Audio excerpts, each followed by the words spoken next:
I think one of the most important parts about the way you express yourself in your books is that you do talk about your weaknesses, Hmm. and you do talk about your past and how you started off on this journey, and you talk about how there are those moments that you doubt, Oh yeah. and but you still go. Oh yeah. Sometimes, like, I call it, you got called an audible. The line of scrimmage, man. Like some of the great quarterbacks, they'll be at the line of scrimmage and they'll look at the defense. The defense is, oh fuck, defense is shifting. Did he call an audible? In my mind, a lot of times, man, I'm like, it doesn't mean I quit. I don't quit. I may not make it the first time, but I'll come back. I gotta call an audible. I gotta fucking get my head back in the game. I gotta figure this shit out. It doesn't mean you leave. It means you study it more. It means you study it more. And whenever I fail at something, people always say, man, how do you handle failure, man? 'Cause I fail a lot, dude. I fail all the fucking time. They go, how do you handle it?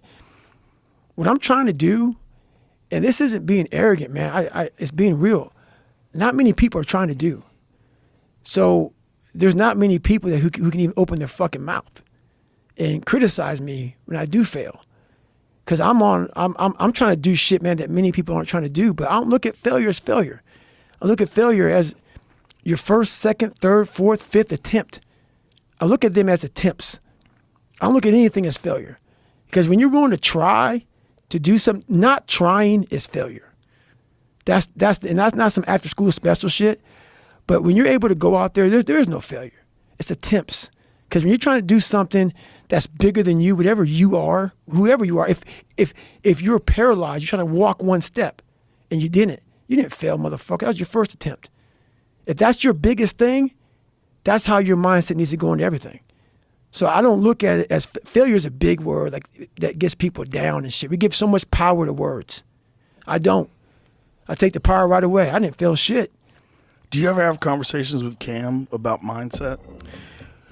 We really don't go there too much at all about mindset. Like whenever we get together, it's really about breaking the motherfuckers down. It's like. But wouldn't you be interested though in how he approached? Because I don't know if everybody shares your approach. I know there's not very many people like you. Right. Cam is one of them. Right. So like, how many of them are like you, and how many of them have that sort of similar approach, and how many of them are willing to discuss their own demons? Because a lot of people that are like super endurance athletes or very hard people, they don't ever want to even discuss the weakness. They don't want to shine any light on it. No, people hate that. Yeah. People hate it, man, and I love it. And the reason why people hate it, to me, this is just my own theory, is because you haven't beat it. That's why. People go, man, why are you so open and vulnerable? I'll tell you everything I lied about, everything I fucked up with, everything. I'll tell you everything. I'm an open fucking book. I don't give a fuck. The only reason why I don't give a fuck anymore is because I overcame it and I beat it. So now I'm willing to talk about it. Why most people aren't willing to go to that darkness and that vulnerability is because they're still dealing with it. When people who have overcome it, they're open fucking book, bro. Because they're proud. They're fucking proud. That's why I speak, man, why are you always yelling? Guys, fuck you. That's how I talk, bitch. Because I'm proud, motherfucker. You know what I'm saying? I'm a proud motherfucker, man. Yeah. And it's not proud like, look at me. It's like, motherfucker, I know where I fucking came from, bitch. I shouldn't be here right now talking to you. Shouldn't be talking to you, motherfucker. I shouldn't be here. I'm just a fat, sloppy motherfucker. I'm proud. So I'm able to tell you, I was fucked up. Many people can't.